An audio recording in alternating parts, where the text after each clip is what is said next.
kay nakabalo ko kay nanawag ang iyang bana na na-stroke si Cheche. Dayon dali raman to kayo murag 15 minutes nasakay na sa ambulance. Then dito na sa ambulansya na nag-video siya, nakita nako ang iyahang sitwasyon nga di na siya kastorya. Pagkakita nako wala gyud ko lain nga kuan gihimo ning kiyabaw ko sa Ginoo na wa ko kabalon sa akong aksyon sama ni Hezekiah nga somewhat ba nag-demand sa Ginoo ingon ko, Lord, dili ni siya pwede, parte ni siya sa akong panulundon, sa akong pag-ila nimo. I was crying, claiming sa healing sa akong anak. Sa sulod nako, confident ko nga akong mga anak is part of me, sa akong dedication sa Ginoo nga dili sila separate sa akong heritage o legacy nga akong gitukod bitaw, akong gipanday sa akong ginabuhi. I know nga God is at work, it's in control. So confident ko nga nadunggan ko sa Ginoo. Wa ko kabalo pila siya kaadlaw dito sa ICU, no. Half body man to yang stroke, di siya kastorya. Ang recovery niya pas kayo ug karon dili nimo may balaan nga ning agi siyang stroke. So nining tanan naa di ay tay boldness mo claim sa gahom sa Ginoo. Sa dihang we are faithful, sincere, dedicated sa atong relasyon uban sa Ginoo ug sa kanang buluhaton niya. So encourage nako ang mga head of the families nga nakabig, dili na to hatag reservation ang kuan ang atong pag-ila sa Ginoo kay dili ra kita ang makabenefit atong mga anak o mga apo. So salamat kay sa Ginoo nga ang power sa Ginoo nagapanglihok tungod kay God never forget the labor nga atong gibutang ug atong gi-invest para kaniya og sa embulaton. Amen.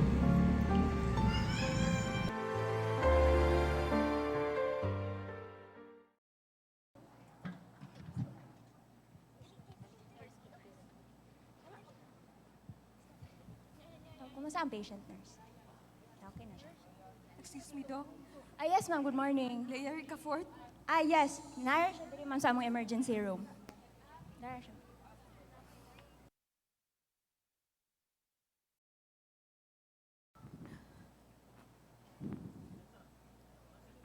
What happened, Doc?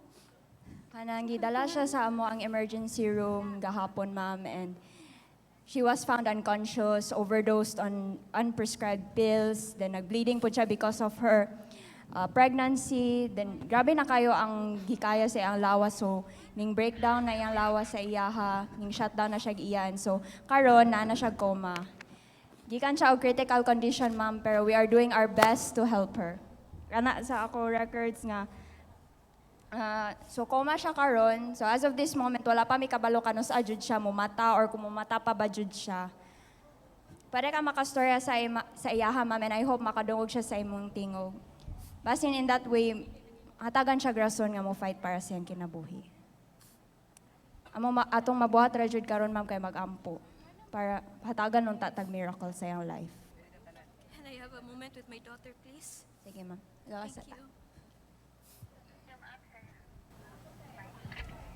Nak? Nak? Nana si Mama, Nak? Nak? Tana, Nak? What happened to you? Nak?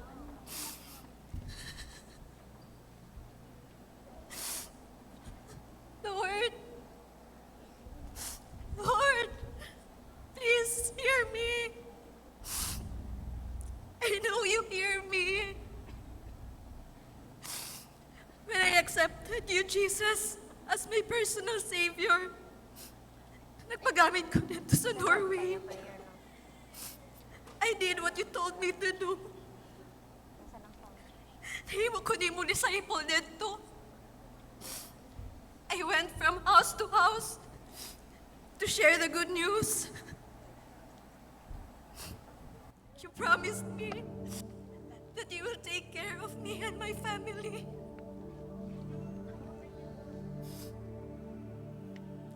ako may uli. Ako giantos ka. Dili ko mo uli. Because your ministry there was my priority. I trusted you and your word that my family will be safe and will be saved. Lord, I believe that you will restore and you will heal my family. Now is the time where you, my God, the healer, the righteous and the faithful one, will heal my princess. I ask you, Holy Spirit, breathe life and to breathe life to my daughter right here, right now, in Jesus' name, in Jesus' name.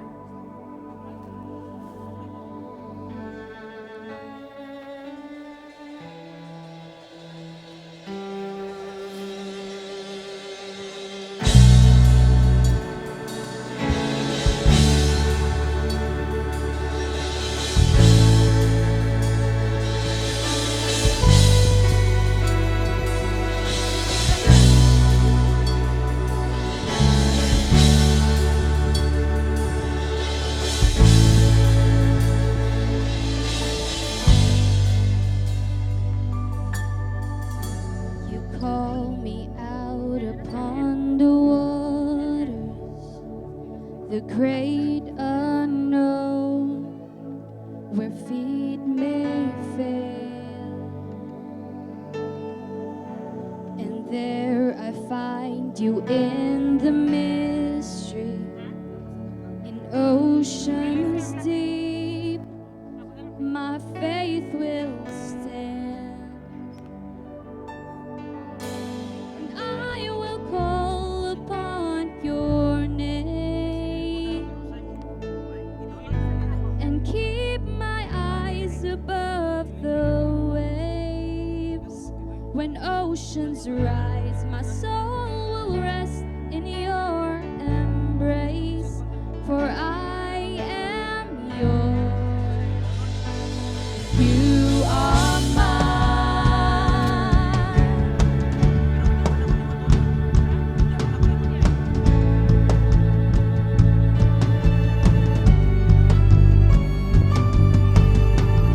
Your grace abounds in deepest waters.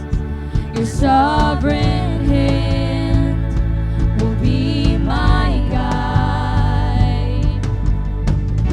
Where feet may fail and fear surrounds me, you never fail and you won't stop now. So I will call upon your name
10, versikulo 7, hansod sa versikulo 10. Busa mingon si Jesus pag-usab. Sultihan ko kamo. Ako ang pultahan sa mga karnero. Ang tanan nga mianhi kanako, mga kawatan o mga tulisan. Busa wala mamati kanila ang mga karnero. Ako ang pultahan. Ang musulod agi kanako maluwas. Makasulod gawas siya o makakaplag siya masibsib. Kay ang kawatan muanhi aron pagpangawat, pagpatay o paglaglag. Mianhi ako aron makabaton kamo o kinabuhing madagayaon. Ang sugilanon o ang drama nga atong nasaksihan karong gabion na usa sa mga epekto sa trabaho sa yawa sa tanang tao sa tibuok kalibutan. Maana man siya'y pamilya or nagkinusara ba siya sa kinabuhi. Kaysa wala pa miani si Jesus diri sa kalibutan, aron bayran ang tanang sala sa mga tao, miuna og anhi ang kawatan, nga mao ang yawa. Ang iyang trabaho sa kinabuhi sa tao, mo ang pagpatay, pagkawat o paglaglag. Mga panimalay, ang iyahang katuyuan is bungkagon matag panimalay, matag relasyon, matag kinabuhi, patyo niyang kalinaw o kalipay. Muna ang miuna pag-ani, human kasala ang tao, ang yawa, duna na siya'y gahom o katungod nga manghilabot sa kinabuhi sa tao. So dili na to ang mga sugilanon nga ato ang nasaksihan sa tibuok kalibutan. Broken marriages, broken homes, broken families. Maulan niya ang usa sa mga trabaho sa yawa sa kinabuhi sa tao. Mao gyud niya ang iyang tuyo. Before Jesus came to die and pay the ransom sa sanang sala sa kalibutan, naagyoy gahom ang yawa, pagdumala, paglaglag. Dili lang gani ang mga relasyon, ang kinabuhi nga nahimong wala na sa kabubuton sa Ginoo kundi bisan pa ang iyang kalaghuman siya kuhai o kinabuhi sa iyang lawas. Gusto sa yawa nga ang tao mopuyo sa iyang gingharian sa walay katapusan. Mao na ang impyerno. Munang daghang kayo mga tao sa kalibutan karon nga wala pa makadungog sa maayong balita nga nakingon si Jesus, ako ang maayong magbalantay sa karnero. Ang tuyo sa kawatan mao lang ang pagkawat, paglaglag o pagpatay. Apan mianhi ako sa kalibutan, more than 2,000 years ago, mianhi ang persona Ginoong Jesus. Unsa iyang katuyuan?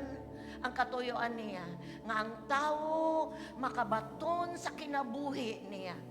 Kinabuhi nga abundansya og madagayaon. So doon na pa'y panahon, doon na pa'y pultahan nga ablihan tud karon. Ingon ang pulong sa Ginoo, ang musulod sa maong pultahan, ang muila ni Jesus nga Ginoo og manluluwas, makakaplag ug makabato niya ang kinabuhi ug kinabuhing madagayaon. Atong makita bisan og broken family, bisan og ang ginikanan to sa gawas, basta ang usa ka tawo dunay personal relasyon sa Ginoo. Kanang kahawang sa sulod kamingaw sa ginikanan, natural lang yung kay na sa physical nga aspeto. Pero dunay hawang sa kinusuluran sa tao nga only the person, the presence of Jesus Christ mo'y makafeel ini ana. So tonight, igsoon, kung na-witness ni mo ang drama, naka-identify ka sa mong kagalingon, apan hantod karon nangandoy gihapon ka ni anang kanang mo fill in sa imong hantod kalailahi ng relasyon, lahi ang mga ginabuhat sa kalibutan para malipay. Karong gabi una, dunay usa ka persona nga mo embrace kanimo, ni open siya ang arms, ingon siya, ako ang may magbalantay, ang musulod ka nako, makabaton sa akong kinabuhi o kinabuhing madagayaon. So tonight, kung wala pa ka nakabato ni Jesus nga Ginoong manluluwas, tonight is your night. Si Jesus is a persona nga gustong mangilabot sa kinabuhi sa tao. Yes, ang yawa gustong mo guba. Yes, ang yawa gustong mo laglag. Yes, ang yawa gustong mo kawat. But mas gamhanan ang Diyos nga gusto siyang makabaton ka kinabuhi o kinabuhi madagayaon. So eksaan, kung usa ka karon kagabion nga wala pa jud kabaton ni anang relasyon. Yes, do na kay pundok. Yes, do na kay relihiyon nga gibarugan. But kung wala pa nimo mabatuni ang magbalantay sa imong kalang, which is the person of Jesus Christ, makahilabot gihapon nimo ang kawatan. Naagyud siya, kawaton gyud niya ang mga panalangin gagi para sa imong giandam sa imuha. So tonight, if you are one of those nga wala ka makabatog relasyon, wa pa gyud nimo madawat si Jesus as Lord and Savior, magbalantay sa imong kalag. Karong gabi una, humble yourself before the Lord. Yan lang kasi mong lingkuranan. Pwede kang mupataas sa mong kamot. Pwede kang musabat ani nga prayer o banago. Kinasing-kasing ingon ang Biblia, ang mutuo ug mudawat kanako. Ingon ang pulong sa Ginoo, makabaton sa kinabuhing madagayaon. Naalang kang Ginoong Jesus ang real nga kinabuhi. So as you raise your hand, repeat after me. Kung nakadawat na ka ni Jesus, pwede kang mo repeat after me. Pwede kitang tanan mo repeat ani nga simple prayer. Are you ready, Igsoon? Ginong Jesus, daghang salamat nga imong giable ang imong kinabuhi para kanako. Ginong Jesus, nag-ingon ka, ikaw ang may magbalantay. Ug bisan kinsa nga musunod kanimo makabaton sa kinabuhing madagayaon. Karong gabi una, akong giila, usa ako sa makamakasasala, nakapanunod sa sala. Apan karong gabi una, Ginong Jesus, akong gisurrender ang akong kinabuhi diha kanimo. Ako kang gidawat, akong personal nga Ginoo ug manluluwas. Karong gabi una, mituo ko sa imong saan. Pinagi sa pagtuo, ako karon nakabato na sa kinabuhing madagayaon. Salamat Ginoong Jesus. Amen.